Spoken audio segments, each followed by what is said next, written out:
अंग्रेजी सीखने के लिए सबसे अच्छा तरीका होता है रोज इंग्लिश स्टोरी को रीड करना। इसमें इंग्लिश के हर एक वर्ड का हम लोग हिंदी में ट्रांसलेट करना सीखेंगे। साथ ही इसमें जो भी ग्रामर होगा हम उसे अच्छे से समझते चलेंगे और इसमें आपको कई नए नए वर्ड मीनिंग भी सीखने को मिलेगा। तो चलिए स्टोरी को पढ़ना शुरू करते हैं। The bat, the birds and the beasts.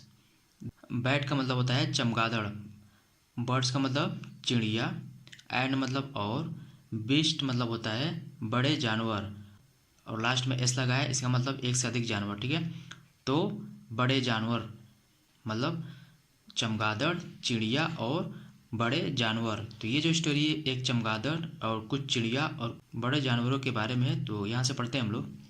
Long ago, long का मतलब होता है लंबा, अगो का मतलब पहले, तो इन दोनों का एक साथ मतलब हो जाएगा बहुत पहले।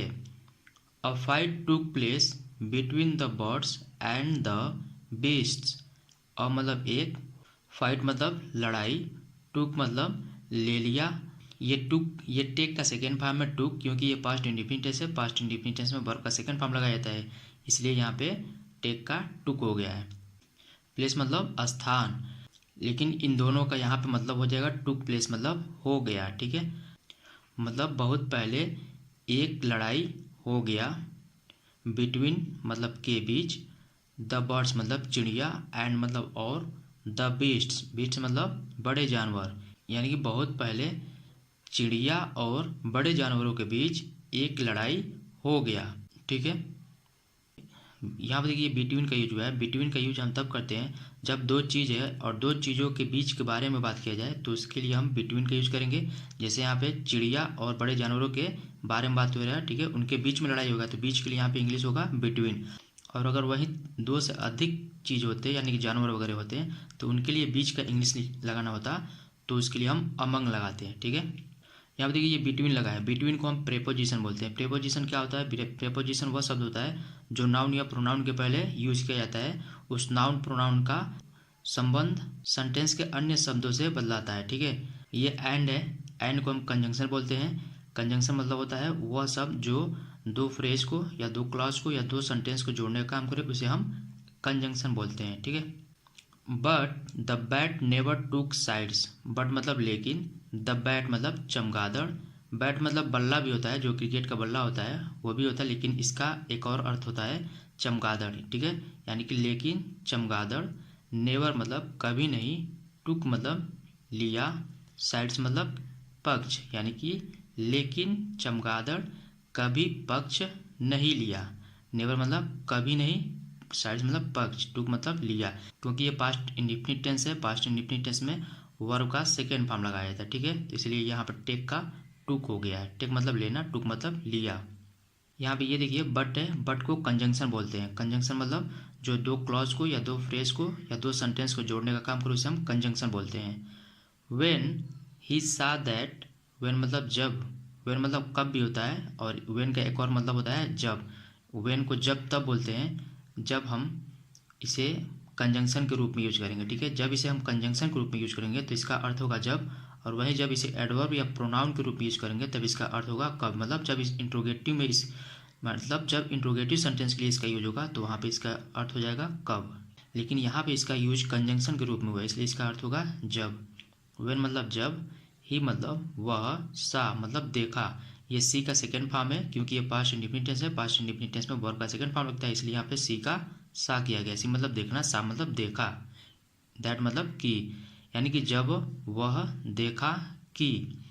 The birds were winning, the birds मतलब चिड़िया, वर मतलब थे, विनिंग मतलब जीत रहे, विन मतलब जीतना, विनिंग मतलब जीत रहे, क्योंकि ये पास्ट कंटिन्यूस टेंस का सेंटेंस है।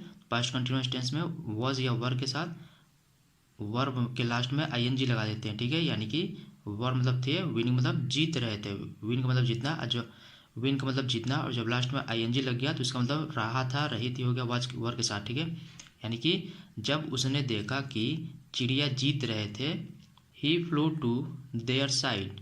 ही मतलब वह, फ्लू, फ्लू मतलब होता है उड़ गया, ये फ्लाई का सेकेंड फॉर्म है फ्लू। टू मतलब को, देयर मतलब उनके, साइड मतलब पक्ष में, यानी कि वह उनके पक्ष की तरफ उड़ गया। ये पास्ट इंडिपेंडेंस है, इसलिए यहाँ पे फ्लाई का फ्ल्यू कर दिया गया है, सेकेंड फॉर्म। ठीक है, यहाँ पे देखिए ये टू लगा है, टू को हम प्रेपोजिशन बोलते हैं। टू का हम यूज़ करते हैं जिससे एक स्थान से जब दूसरे स्थान की तरफ हमें जाना होता है तो उस स्थान तक जाने को हम टू लगाते हैं, यानी कि को, इसका अर्थ होगा यहाँ पे को या की ओर या के तरफ, जैसे फ्लू टू देयर साइड, उनके तरफ या उनके पक्ष में। ठीक है, जैसे हमें बोलना हो, जैसे मैं बाजार को गया, आई वेंट टू मार्केट, जैसे मैं स्कूल को गया, आई वेंट टू स्कूल, ऐसे हम लगाते हैं, यानी कि कहीं जाने को हम टू लगाते हैं। ठीक है, एंड वेन ही सा दैट, एंड मतलब और, वेन मतलब जब, ही मतलब वह, सा यानी कि देखा, दैट मतलब कि, और जब वह देखा कि, ये भी आपका पास्ट इंडिपेंडेंस है, इसलिए यहाँ पे वर्ब का सेकंड फॉर्म लगा है। सी मतलब देखना फर्स्ट फॉर्म और सा मतलब देखना ये सेकंड फॉर्म। ठीक है, अब इसका थर्ड फॉर्म होता है सीन। यहाँ पे देखिए यहाँ पे भी वेन लगा है, यहाँ पे जैसे वेन लगा था ये भी कंजंक्शन के रूप में लगा था, यहाँ पे भी ये कंजंक्शन के रूप में लगा है, इसलिए यहाँ पे इसका अर्थ होगा जब। The bits were winning, the bits मतलब बड़े जानवर, वर, इसे ध्यान दीजिएगा, हम लोग वर पढ़ते हैं, इसे वेयर नहीं पढ़ते, इसका सही प्रोनाउंसिएशन होता है वर। ठीक है, विनिंग मतलब जीत रहे थे, यानी कि जब उसने देखा कि बड़े जानवर जीत रहे थे, ये भी आपका पास्ट कंटिन्यूअस टेंस है।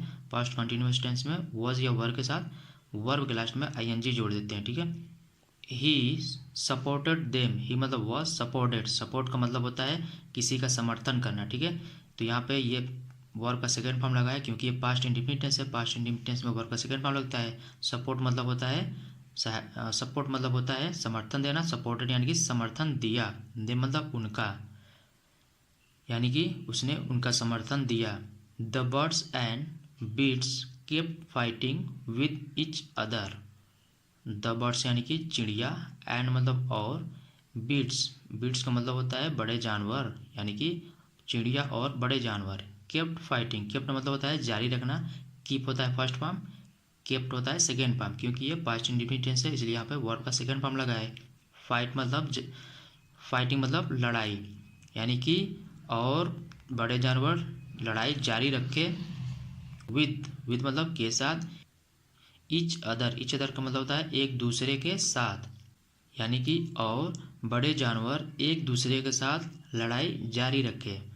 For a long time, for मतलब के लिए, अ मतलब एक, लॉन्ग मतलब लंबा, टाइम मतलब समय, यानी कि लंबे समय के लिए, मतलब चिड़िया और बड़े जानवर एक दूसरे के साथ लंबे समय के लिए लड़ाई जारी रखे। केप्ट मतलब जारी रखे। यहाँ देखिए विद है, विद को हम प्रेपोजिशन बोलते हैं। प्रेपोजिशन क्या होता है? प्रेपोजिशन वह शब्द होता है जो नाउन या प्रोनाउन के पहले यूज होता है, उस नाउन या प्रोनाउन का संबंध सेंटेंस के अन्य शब्दों के साथ बदलाता है, उसे हम प्रेपोजिशन बोलते हैं। ठीक है, और यहाँ पे ये इच अदर है, इच अदर को हम प्रोनाउन बोलते हैं। प्रोनाउन क्या होता है? प्रोनाउन वह शब्द होता है जो नाउन के बदले बोला जाता है। तो ये देखिए ये इच अदर है, इच अदर मतलब एक दूसरे के साथ। ये एक दूसरे कौन है? चिड़िया और बड़े जानवर। ये चिड़िया और बड़े जानवरों के लिए इच अदर बोला जा रहा है। तो जो यहाँ पे बर्ड भी नाउन है और ये बड़े जानवर भी नाउन है, तो नाउन के बदले यहाँ पे ईच अदर लगाया गया, इसलिए जो नाउन के बदले लगाया जाए उसे हम प्रोनाउन बोलते हैं। तो ये आपका प्रोनाउन है।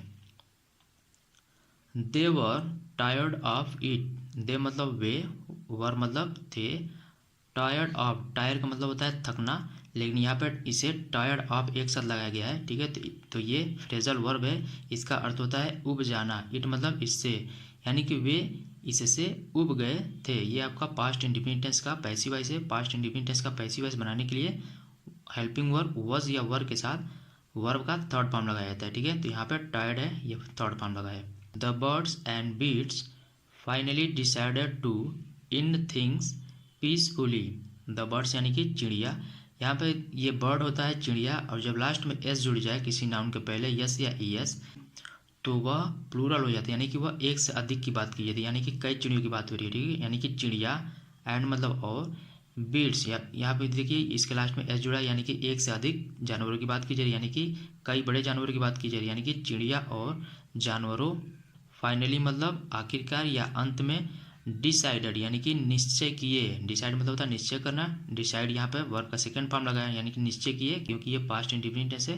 पास्ट इंडिपेंडेंस में वर्ब का सेकंड फॉर्म लगता है, इसलिए यहाँ पे वर्ब का सेकंड फॉर्म डिसाइडेड किया गया। ठीक है, टू एंड मतलब समाप्त करने को, थिंग्स मतलब चीज़ों को, पीसफुली मतलब शांतिपूर्वक, चिड़िया और बड़े जानवर आखिरकार चीज़ों को शांतिपूर्वक, पीसफुली मतलब शांतिपूर्वक ख़त्म करने का निश्चय किए।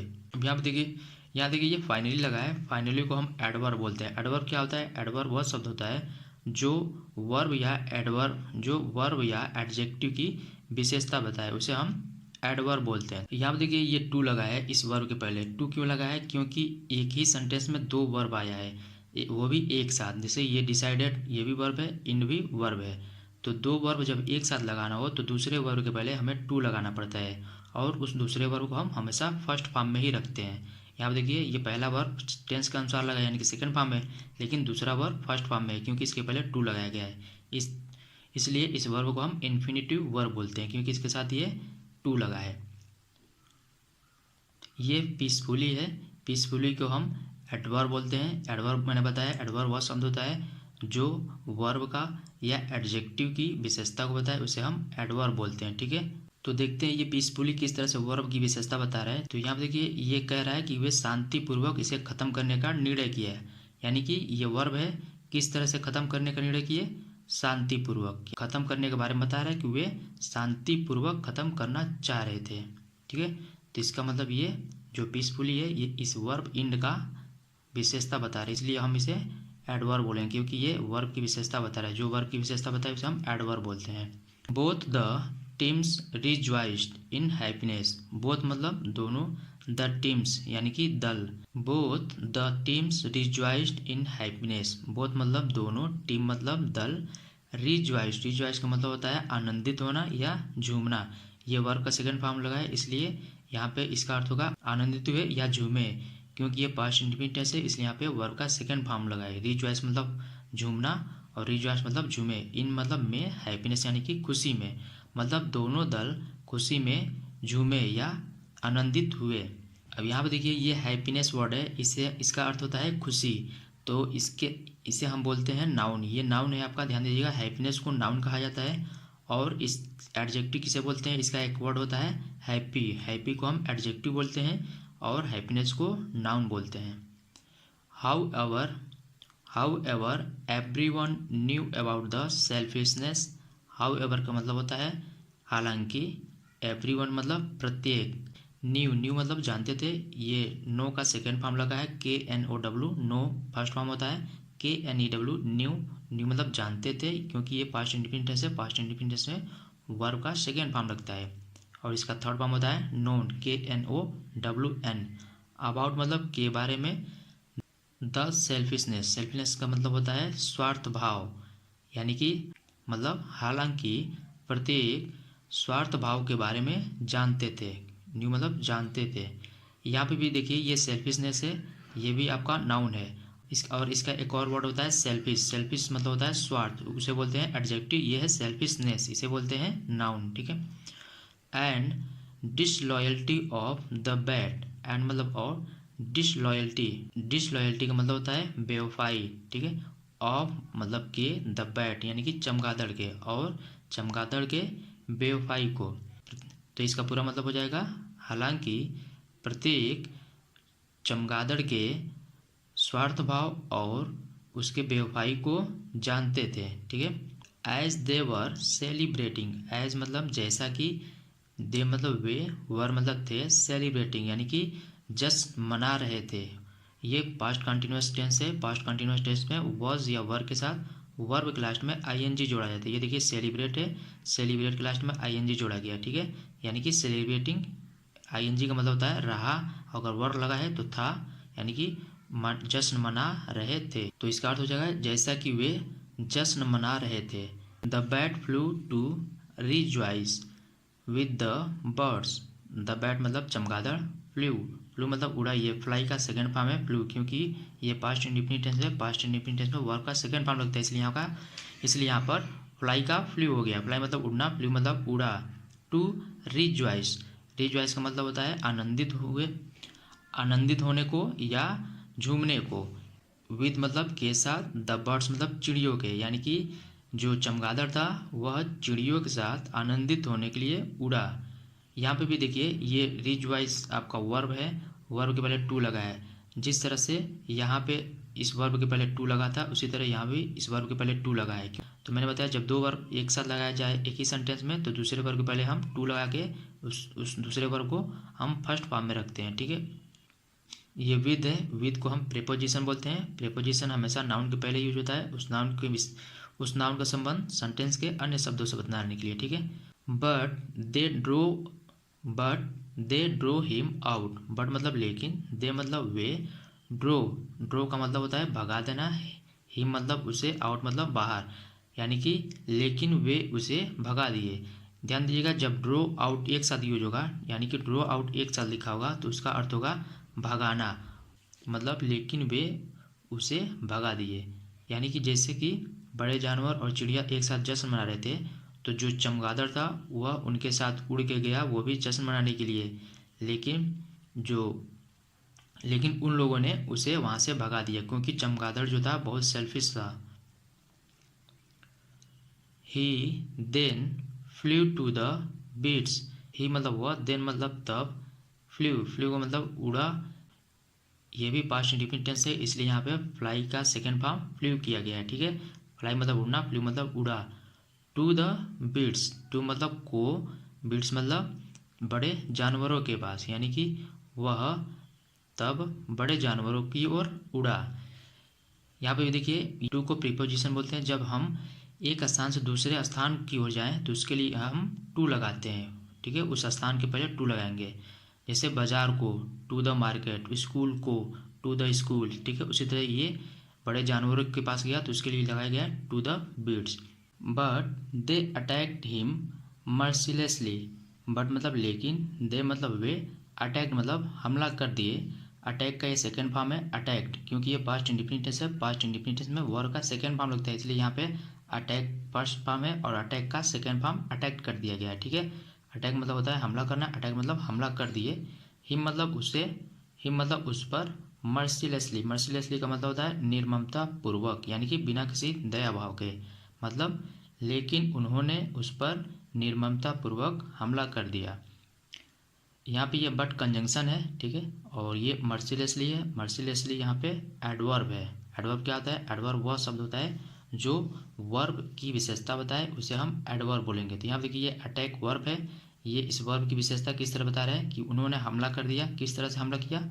मर्सिलेसली, मतलब निर्ममता पूर्वक उन्होंने हमला कर दिया। हमला करने के बारे में बता रहा है कि वे निर्ममता पूर्वक हमला कर दिए, तो ये वर्ब की विशेषता बता रहे हैं। तो वर्ब की जो विशेषता बताए उसे हम एडवर्ब बोलेंगे, यानी कि क्रिया विशेषण। The bat was hurt. The bat मतलब चमगादड़, वॉज यानी कि था, हर्ट मतलब चोटिल, यानी कि चमगादड़ चोटिल हो गया।